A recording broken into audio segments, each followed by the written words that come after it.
Tebow going on his own. He gets the try. The Red 78. We're both Munster people. Carvery gets over the line. Try for Munster. Nobody knows Munster rugby better.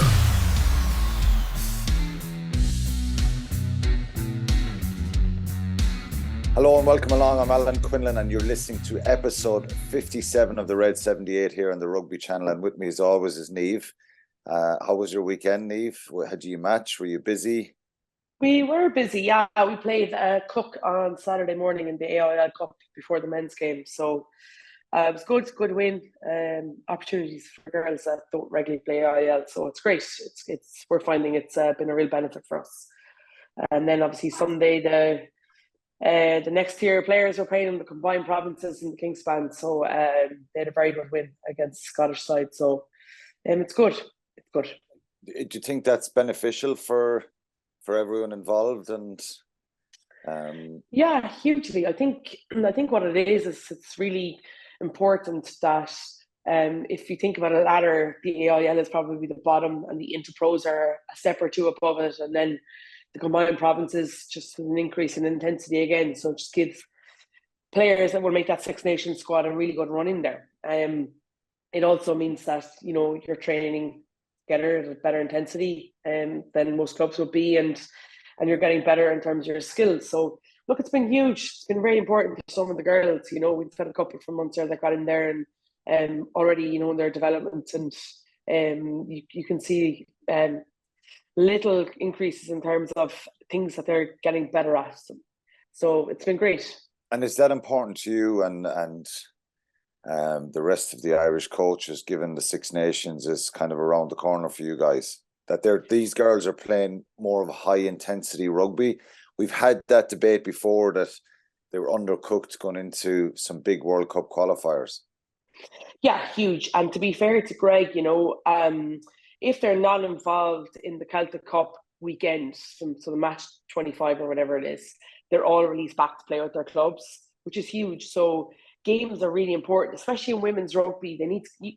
They learn most from games. They get more touches on the ball in games, and their fitness and ability to keep going, increases all the time. It's very difficult at times to get that in training when there's a huge disparity in the levels in most clubs.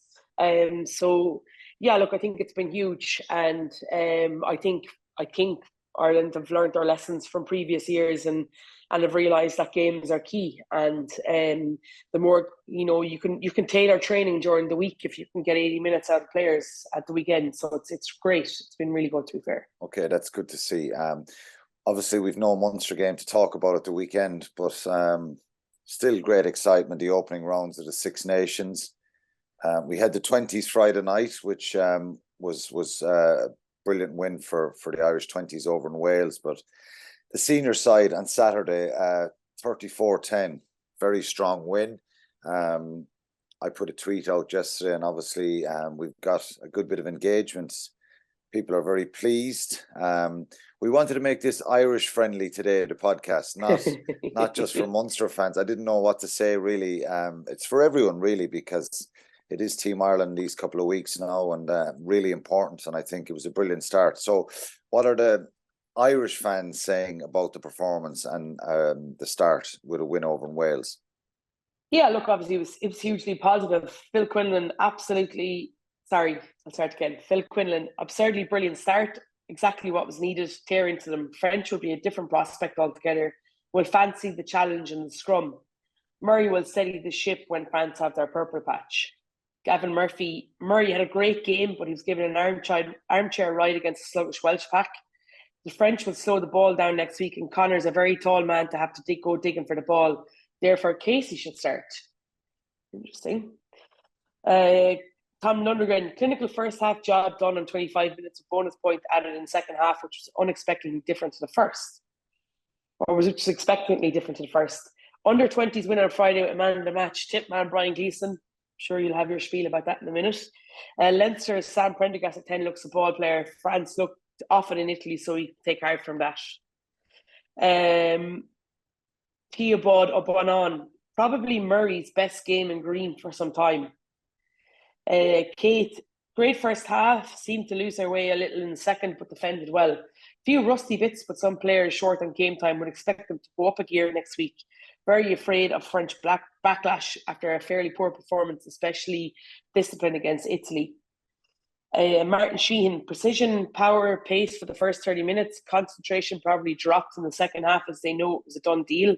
I thought McCluskey was well worth a starting place, deserves to start versus France. Jimmy Docks, Ireland are an exceptional team. Quinny Darius is a phenomenal player, and you think playing Bird in the row makes him less effective at the breakdown, but he gets through so much work, it doesn't matter. They're a class side. A very optimistic games thought here. Ireland by 10 to 15 points versus France. I don't know about that now. Brave call. Brave call. Casey, this is from Christopher Murphy. Casey and Byrne, along with the rest of the bench, managed to get the attack back into sync when they came on. If a similar second half slowdown occurs, do you think Andy Farrell trusts them enough to bring them on earlier to generate a spark? We'll know on Saturday. I don't know. I think one of the stats that come out and it really gives this team a different kind of edge to the way they play is the ruck speed. And 63.5% of Ireland's ruck speed was under 3 seconds on Saturday. And that tells its story, and that's why they look so good. They're very comfortable on the ball. 3 to 6 seconds, 26%, and 6 seconds plus 10.4%. So the vast majority of their breakdowns are under that 3 seconds. And that is the worry and the concern. How do you stop Ireland? How do you stop Leinster? Because the vast majority of these players are Leinster players, and that's the kind of debate that goes on. But lots of teams are trying to do that. I think Ireland's accuracy around the breakdown, their footwork into contact is exceptional. Their ball carry for me is so key. Yeah, and just that we'll talk about in a minute, that period that Wales had in the second half. I think their ruck speed completely changed.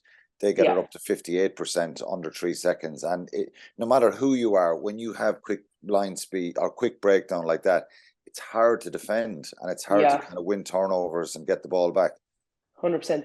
A lot of love for Conor Murray. I'm just going to read out this one here from Damien O'Sullivan, and I'm actually I think this is actually directed at you. I don't think it's directed at me. Why do you not give Conor Murray the same respect you should the rest of the Irish team? Conor played well the last day, but you and then them Leinster lads love writing him off. We are proud of Conor, top class person and top class player. That's at me, is it? Well, it has to be, I'd say, because I'm a big Conor Murray fan. Yeah, and I've always trumpeted Conor Murray. I think, no matter how good you are, players will experience dips in form, different sort of challenges. When you're in your 30s and you have a dip in form, people can very easily write you off, and that's sometimes is a bit unfair. So some of it is unfair, some of it is justified. The way the game has gone and changed. Conor's a big scrum half. Does he have the same zip and speed and low center of gravity as smaller scrum halves? No, he doesn't. His biggest strength is his kicking game, being able to run with the ball. His passing is obviously good. I think we saw a different Conor Murray of old in terms of the experience of knowing when to put your foot on the ball and put it up in the air, but also the ability now to go after defenders, which we haven't really seen. For me, I know people talk about his kicking all the time. I just think his defensive work is so underrated. His ability to cover the line, to cover tackles, when the ball goes out to that kind of edge play, his work rate's phenomenal in there. But his tackle tech is very, very good. I thought he was really, really good. I thought I was very mad. I was actually angry when I went on Twitter after the game the other day, and I saw lots of people giving out about him. I think it's a lazy way to look at the game. It's just like the perception of him is that he's not quick and kicks the ball away too much. But you're in an international game inside in the Principality where the roof is closed. The environment is absolutely electric. And you know that if you can break their momentum in terms of quieting that crowd down and not play in your own half and not give them early access and easy access, then you're going to be on top. And I just thought he did that really, really well. But people are giving out, oh, we're going back to kicking. We're not. We've always kicked. Yeah, we had to. Obviously, the team they have to kind of kick out of defence at times, and use the box kick when it is slower. I think obviously the one before half time when the clock is nearly in the red and he kicks a box kick and Ireland end up on their own line, nearly conceding, but getting in before half time, very crucial. And look, it's hard when you're out there to know that there's 8 seconds or 9 seconds on the clock. That needs to be communicated better. That just needs to be messages from players. Yeah, but look, without labouring the point, I thought he had a very good game. I was really pleased for him, and he had plenty of zip and energy in that performance. Craig Casey's a different player, so is Gibson Park.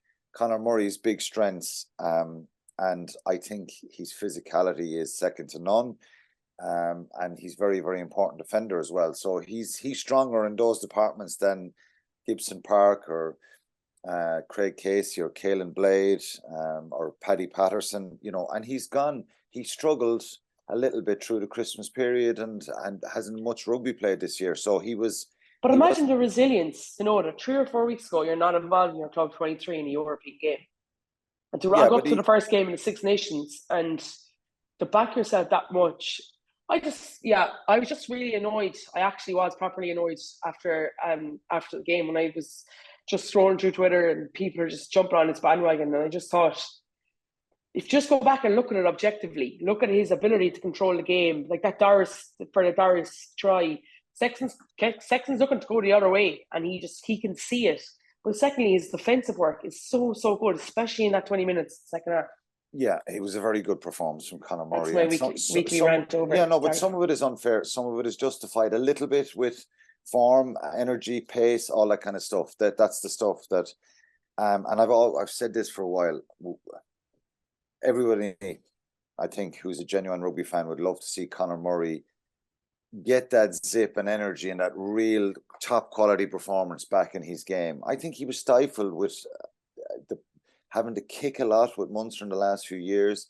Ireland kicked a fair bit, and he suffered a little bit. Gibson Park has come in and he's zip and been able to bounce in and out of rucks and make little half breaks and bring people into the game as well has been tremendous for Ireland. But there's still a lot more in Conor Murray. Yeah.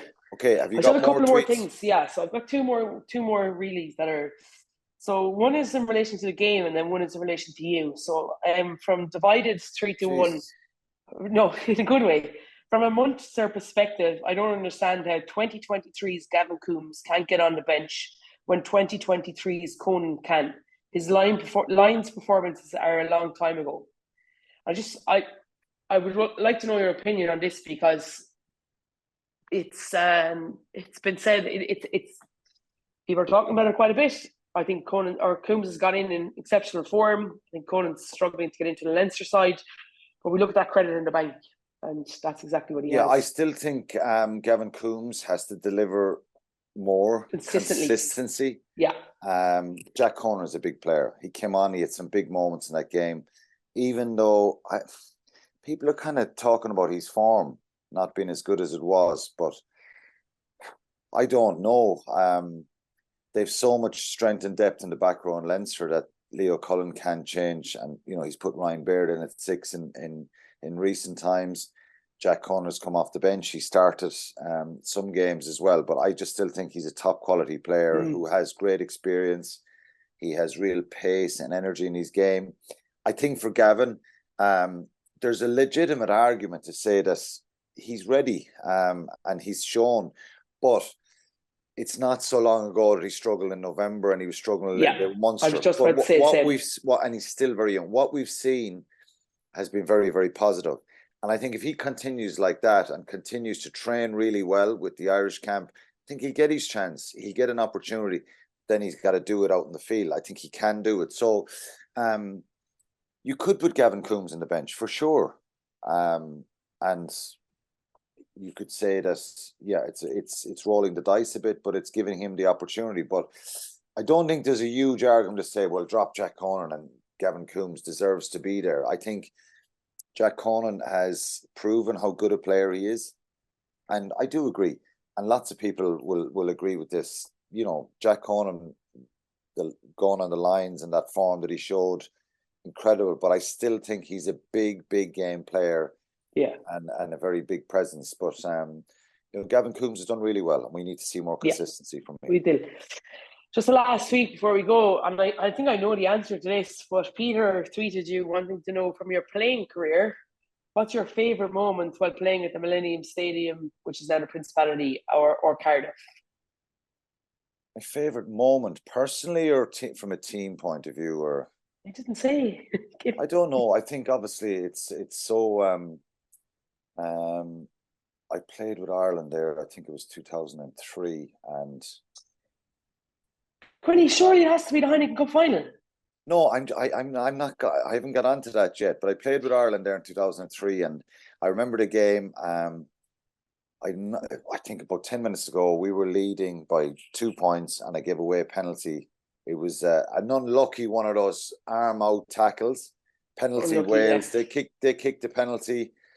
Very innocuous one. They kicked the penalty to go ahead, and I was thinking, Jesus, I'm starting here for Ireland and Wales, and we're going to lose the game, and it's my penalty. But then Rog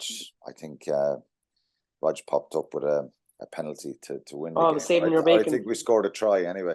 Obviously, it hasn't left a lasting impression because I can't really remember. But I just remember the fear and the worry at that time when I gave away that penalty. But yeah, 06 and 08 were different. Both are different. I think 06 was even more special because I only came off the bench, but 6 months earlier, I thought my career was over. I thought it was finished. I ruptured my cruciate over in Sale in round 1 of the European Cup. Didn't think I'd get back that season. I was in contract negotiations. Everything was looking good. And then suddenly my knee happens on the Friday night and everything is thrown up in the air. The contract, the future, the whole shooting match. And I thought it was over. And obviously it was an incredibly disappointing night, that night in Stockport when Sale beat us really well. I don't know if you remember, Chabal was playing and Sale had a very, very strong side. Frankie Sheehan damaged his neck. Frankie, I think it was the same, career-threatening injuries for the two of us, and we got walloped. To get back at the end of that season and get on the field for 4 minutes, and I've said this openly many times, was incredible. Just to be out on the field, and after being involved with Munster for a long period and having the disappointments of a couple of finals, semi-finals, and for Munster to finally be winning it, and potentially I was missing it. So I made a late surge to get back. So that was really, really special to be out there. And I remember sitting in the dressing room and I moved away on my own. And it was I just felt so proud and so happy that I got back and experienced this. Didn't touch the ball, didn't do a thing in the game. It was 4 minutes. Ran around. Give any penalties away? No. I didn't do anything. I just hoping for the whistle, and it happened. 08 was really special because obviously I played the whole game, and even though I broke my thumb during the campaign and missed a couple of games, I still was after the World Cup. I went on to have a really the World Cup in Bordeaux, where I didn't get to play with Ireland. I went on to have a really good run of games at Munster, and to get to that final and play the full match, it was just special. They were special days. So probably, I don't know, I'm splitting hairs. The 4 minutes in 06 was probably they were just both incredible for different reasons, I think. But maybe if you had to push me, playing the whole match in 08 was incredible the second time. Very good, very good. I didn't think you were going to pick that at the start. I was like, no, I was, and then I've great memories in the Celtic Cup final Celtic League final in 2002. We played Neath. We won. That was our first big trophy that we won, and winning the league. And I scored a try from just around the halfway line. Jason Holland kind of blocked a grubber through, and I was come running inside him and just popped up in my hands, and I took off and scored under the post. But I great memories there. 09, I was there with Ireland when they won the Grand Slam. I was 25th man for that whole Six Nations. For that whole campaign, it was a brilliant back row and loads of brilliant players ahead of me. That was incredible for Ireland as well, winning that second Grand Slam there. But good memories in Wales all around. So Yeah, pretty good, pretty good. Yeah. A few disappointing ones as well. We got a few hammerings there as well. But anyway, we better move on. Just the performance. Okay, we've got the fans' reaction. For you, you're taking it. I think the start of the game I was on commentary for it. I was shocked. Not shocked that Ireland could do this, but shocked at the way they God look. forbid there's a bit of positivity. Is that what you were shocked about? No, they just look so good. They look so good early on, complete control. I think silenced the crowd. What was your take of the match? I thought it was incredible. First 25 minutes, I was blown away as well. But I wasn't shocked. I kind of felt like they had it in them the way they were talking all week, and I didn't think Gatland would be able to get enough of a bounce with those players.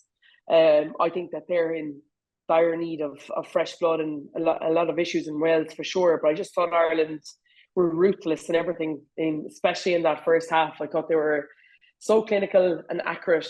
Their breakdown work was just incredible. And you hit the nail on the head earlier on. It's a lot to do with the ball carry as opposed to the people in support.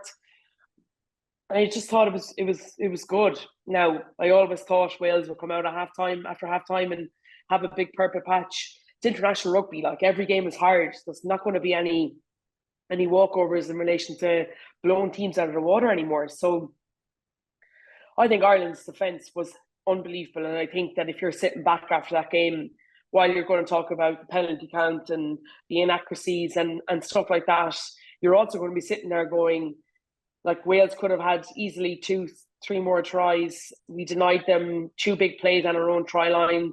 And they were huge momentum killers, some pressure downers for them. Was that Wales not being clinical enough or brilliant Irish defence? I thought it was brilliant Irish defence. Okay, so the time in opposition 22, and you know this as a coach, Yeah. you always hear coaches, well, I hear them nowadays when they're interviewed, well, we had so many entries into the 22 and we didn't take this chance, that chance, and we weren't as efficient as we should be.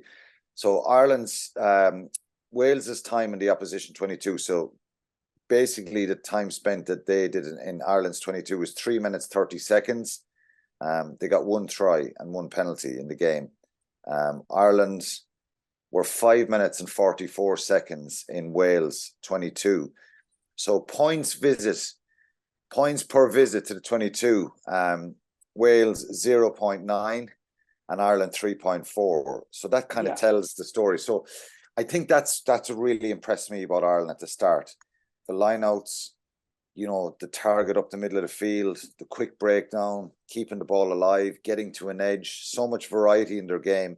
And then when they got in pretty close, for Caelan Doris, they just overpowered Wales there with some brilliant carries. And Wales are a very good side that can turn the ball over. They've Tipperick and Jack Morgan's really good.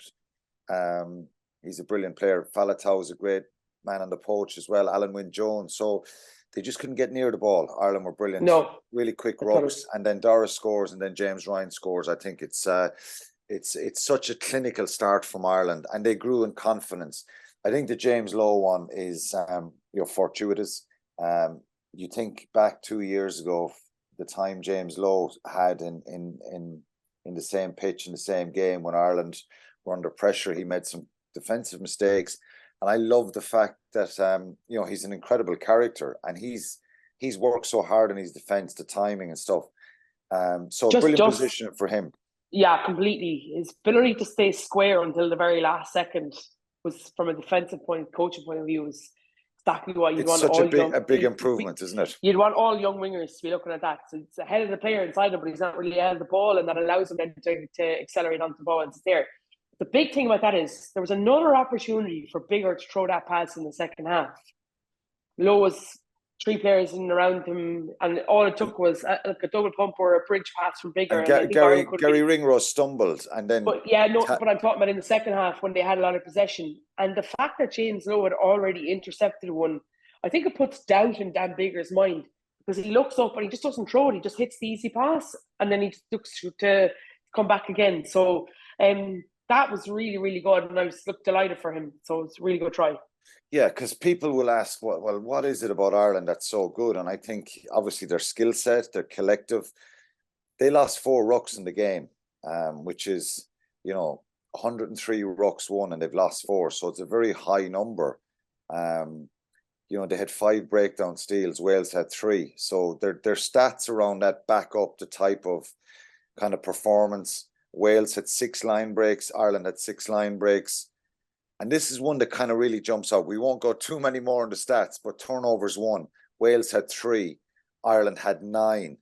And I think that is a real area as well that Ireland have struggled in the last number of visits to Cardiff, the breakdown. Tipuric, Josh Navidi, Warburton, all these brilliant back row players that have played for Wales have caused untold damage at the breakdown.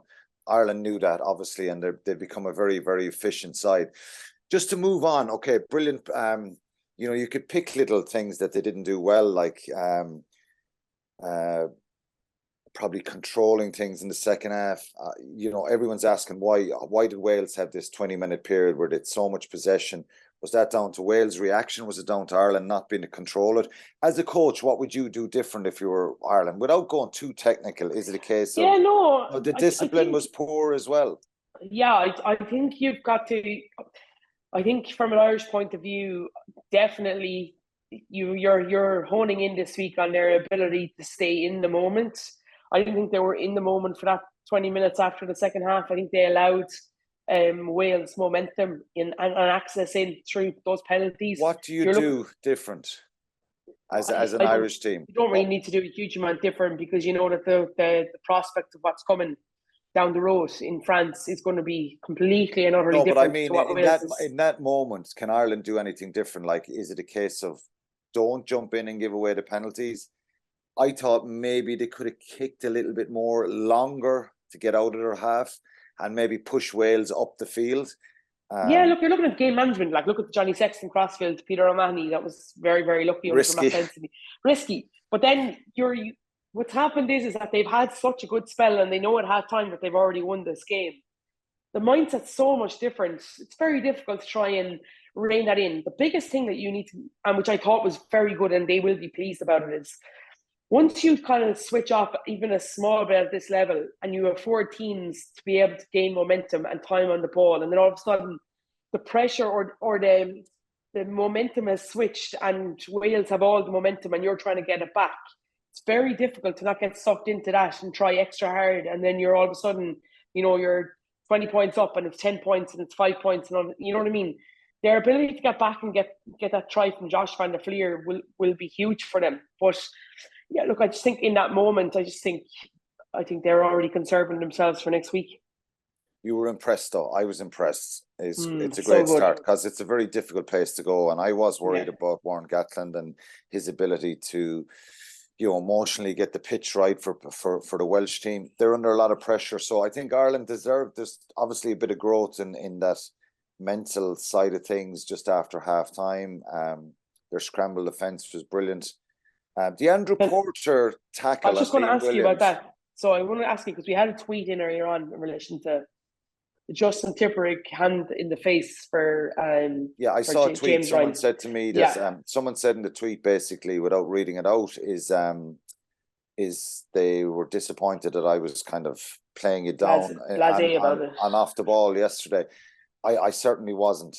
It's a very serious situation.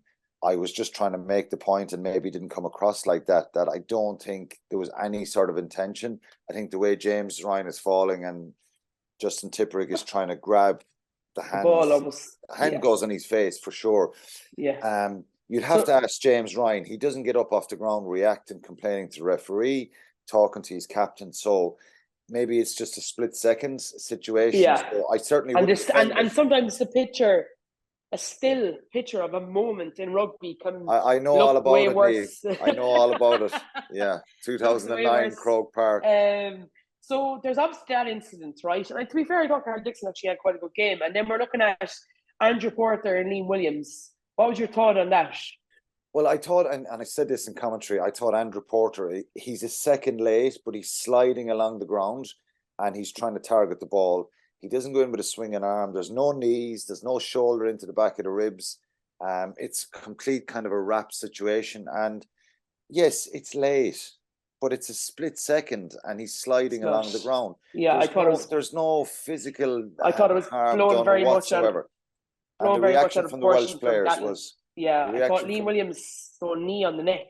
Like, so if we're going to look at one from a coaching point of view, so Gatton comes out and he's talking about Andrew Porter. You gotta kind of turn around and be like, well, your own player is like literally his knee is on Andrew Porter's neck. I just don't. Yeah, I think they that's, should have looked at that, the TMO and the assistant and the referee, yeah, and realised that this was a complete overreaction from the Welsh players. But they were pumped at that stage. yeah. Then you had the Liam Williams one where Henderson barely touched him. He dropped down. What was your take on the Liam Williams yellow card? Out of curiosity, I thought it was, and I said this again, you can go back and listen to me if you don't believe me. I said, I thought, letter of the law, it's a yellow. I thought a penalty would have been enough. I think there wasn't any sort of force as regards swinging arms or forward momentum. So it's one of those ones that it's somewhere in between the yellow and the penalty, if you know what I mean, that it can swing either way. And either way, I can't. And it's hard for the Welsh players, Welsh fans, because they think Johnny Sexton is feigning it. And he made the most out of it. They say online. But there's contact there with top of the arm and shoulder into the head area. And, it's frustrating sometimes if it was Johnny Sexton or if it was Hugo Keenan doing that to Dan Bigger as fullback the out half the opposite way around, you'd be disappointed a little bit. But when you peel it back, take the emotion out of it, letter of the law, it's a yellow, but I think it's a harsh-ish yellow, if you know what I mean. So, these things happen, and unfortunately, I don't think it was the reason why Wales lost the game. I think their slow start. I think they showed in the second half that their capabilities, their discipline was really poor, and it cost them so much in that first half. Ireland were really brilliant, deserve a lot of credit. But looking forward to France, there was just from a Munster point of view, Ty Byrne, Peter O'Mahony, Conor Murray started. Will that be the case this week against France? Dave Kilcoyne was on the bench. Cian Healy is out, and I thought it was brilliant to see Dave Kilcoyne back. He looks brilliant. He looks strong again. He does. I think he's really physical. much. He's working so hard. I see him on days off, on Munster down days. I see him running. I see him conditioning. I see, you know what I mean. He's in the gym the whole time. It's been a really tough road for him injury wise. So it's been great. It's great for him. It has been very difficult. I think I met him. I saw him over in Portugal. I bumped into him, and he looks physically big again. So he looks like he's got his strength back, and he's a very explosive prop. And I think it was great to see him back out in the field. I hope Cian Healy is okay. We don't want to create any kind of Munster Leinster scenario here. Cian Healy's already been ruled out for next weekend. Yeah, so that's what I mean. Get a good run in of there course. again. So and he's been incredible. And Craig Casey did really well when he came on. Yeah. Before we leave kind of the performance, I just think Andrew Porter gave away some penalties, but I just think his work rate is phenomenal as a loose head exceptional. Caelan Doris, just different planet. Josh van der Fleer, Hugo Keenan, a fullback, Ringrose. Like, there's so many players you could pick out there that are just top performers. They're in real form at the moment. It doesn't mean that they won't experience a few speed bumps along the way, and but some really big performances from Ireland. I just thought their composure and, as you said, defensive effort at really important times was brilliant. Looking ahead to France, France stuttered in Italy a little bit. I think any neutral was kind of roaring. What a good game that was, though. What a good game that was. Yeah, it was, and it was a bit of a wake-up call and a bit of a fright for France.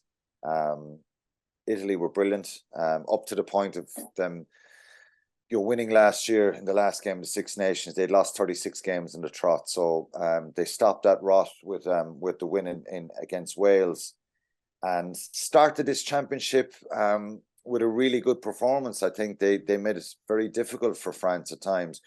So we possibly have, with respect to Italy, a situation here where France kind of were in third gear. And underperformed, and their discipline was shocking. That won't be the case in Dublin, will it? 2 years ago, they came here and they beat us 15-13 with no crowds. They're a very powerful side, but how do you see Saturday going, and do you see any changes? I don't really see any changes, to be honest. I think that you got to reward that. I thought I know that we keep talking about Bundy's impact when he came on, but that's exactly what you need from your bench players. And I think that McCluskey, against the likes of Dante and Ficao, was going to be huge defensively, and we need somebody big and a big man like that. So, look, I think I don't really envisage any change. I thought they all worked incredibly well.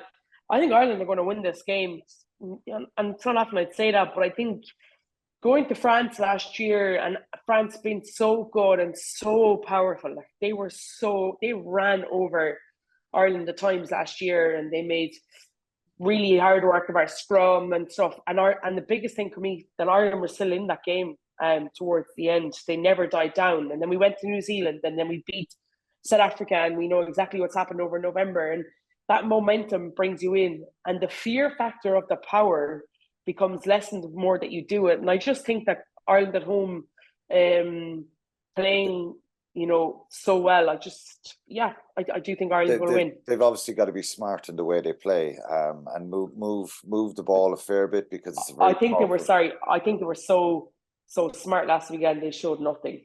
Yeah, they knew they had it won, and they didn't have to show anything.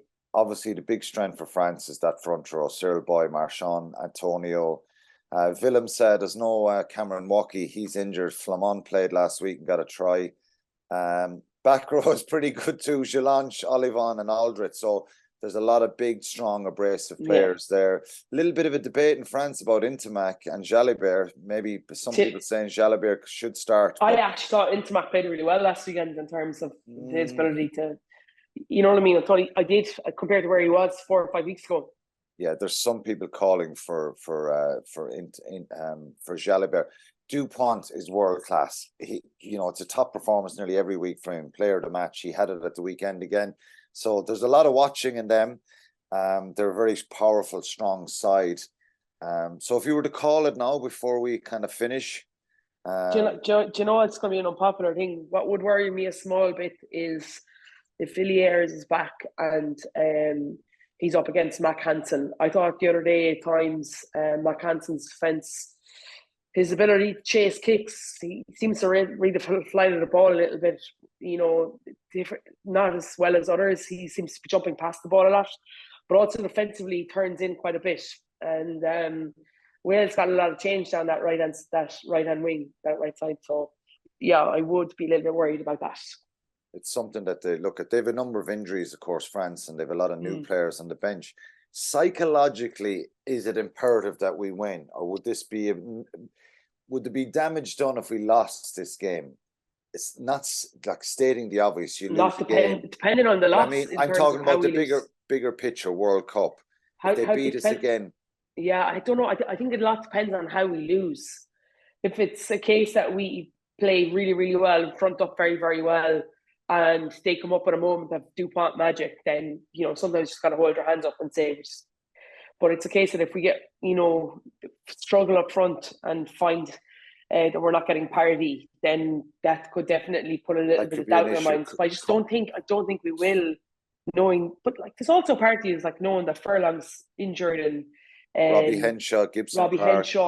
You know what I mean? These guys that are physical in terms of and abrasive.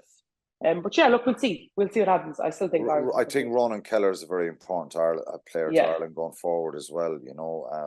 Such a brilliant hooker. Has been very unlucky with injuries. I think for Ireland psychologically, it's there's more for them to gain. Obviously, they're going to try and win a Grand Slam if they do that and try and keep going. But I just think come the World Cup, I think they've beaten everyone else. I think psychologically this would be a nice one to get to win on Saturday. But it's going to be very difficult. I'm sure we're going to see a different France, a more clinical French team, and Ireland are going to have to play well. But slight favourites, which is dangerous and risky sometimes. But anyway, we look forward to it. You're calling a win so for Ireland, narrow win? Yeah, I am calling. I probably am as well. Okay, just a little bit of Munster news before we finish. Obviously, Roman Salanoa getting called up was really important for him. You talk about the psychological progress and development that he's made. I think it's good for him to be in there. He was in that Emerging Ireland tour. We're seeing a little bit of a run of games out of him. He's going to be very important. John Ryan is obviously gone now to the Chiefs, so he's got to step up.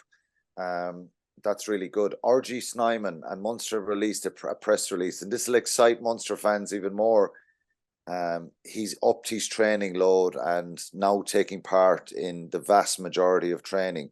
Is there a chance we'll see him against the Ospreys Friday week, or is it too soon?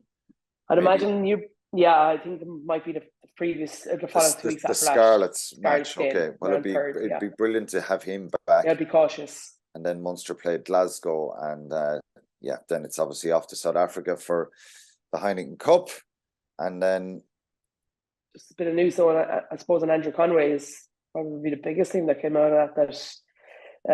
He's had another procedure on his knee, and it's going to likely be another 3 or 4 months rehabbing, which is just really desperate time for him, considering 12 months ago he was nailed on to start in the World Cup, and unlikely now to make it. So yeah, look, you just feel we got to really feel for him. His momentum's been stopped a small bit, but hopefully this will be the end of it for him, and he can just start fresh now, have a really good pre-season into him, and start fresh next year. But I feel for. It's a horrendous situation for him now that he's had such a dreadful run with the injuries, and having to go back and get another operation on his knee is so disappointing. We wish him well, and the other players who are out injured. Just finally, before we go, the 20's on Friday night, what an incredible game it was. Brian Gleeson, the number 8 from Lochmore and Tipperary, have to get the Tipperary bit in. He got player of the match. Not by me, by the Welsh commentators. Ruan Quinn scored a try, another Munster player. Danny Sheehan, Evan O'Connell, and Jacob Sheehan. So Danny and Jacob are Frankie Sheehan's nephews. Yeah. And Evan O'Connell is Paul's nephew. So there's 5 Munster forwards involved in the 23. 2 starters, Ruan Quinn and Brian Gleeson. They're unbelievable, big, strong, powerful players. Yeah, very, very good players. I think, look, James McNabney, their partner in the back row, was outstanding as well. I just thought it was a really brilliant performance across the board. They had to withhold a lot of pressure. Dermot Mangan, Paddy McCarthy, Joe McCarthy's brother on the front row, the captain, Gus McCarthy. Good. You could keep rattling the names off. Sam Prendergast, Sonny Bill Williams is tweeting about the offload. It was a great performance for them. Considering, that they're a group that hasn't played a lot of rugby together because of COVID and stuff, and they've missed out on a lot of international underage honours. So to be able to go for a performance in Wales like that in Colwyn Bay, which is just in the back of nowhere, terms of trying to get there, I just thought it was brilliant. They played the beauty of that level is that you just want them to move the ball. You just want them to have a crack at it. So it was brilliant, and it was lovely to meet a lot of these players' parents. Because obviously they're probably younger than you, though, Quinny. At a big massive stadium, the cheeky you. It's not a big massive stadium. It's very small. It's ground. Lovely place, a lovely stadium, and a lot of the parents were kind of congregating at the back of the stand or around the stand, and I met loads of them, and I just thank God, it's lovely these kind of this journey for the to see their kids out playing for Ireland, and it was lovely to see that, and they were brilliant. They made some mistakes, but Richie Murphy has done a really good job. He did a brilliant job winning a Grand Slam last year, and this group looked like a team. They're a big physical side. I think tactically they made some errors and mistakes, which you look at, but it was lovely to see. And it's so far up Cowlan Bay in the north of Wales. We flew into Manchester, David McIntyre and myself, on Friday. An hour and 20 minutes from Manchester to Cowlan Bay, and then 4 hours down to Cardiff Friday I know, night. my dad was over in Cardiff. He was going to go, to be fair. Just a word on that group, Jack Oliver's Munster's Academy scrum half was in that group originally. Probably would have got game time and starts in there, but picked up a pretty bad injury last week, so he's had a bit of surgery, so he's on the mend. So we just want to wish him the best of luck as well, to be fair. Yeah, he's missed out the last 2 years in Ireland with injuries, so it's just frustrating for him. And we've no Munster backs in the other than that.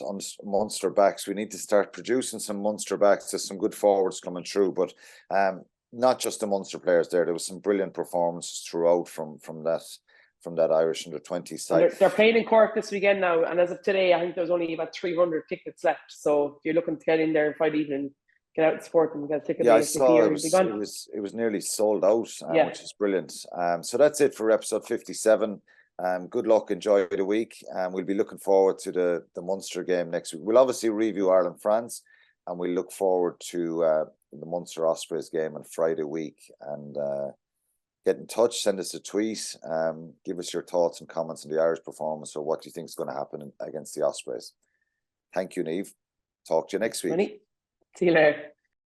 The Red 78 with Alan Quinlan and Niamh Briggs. Nobody knows Munster rugby better. I'd like to think I know a lot.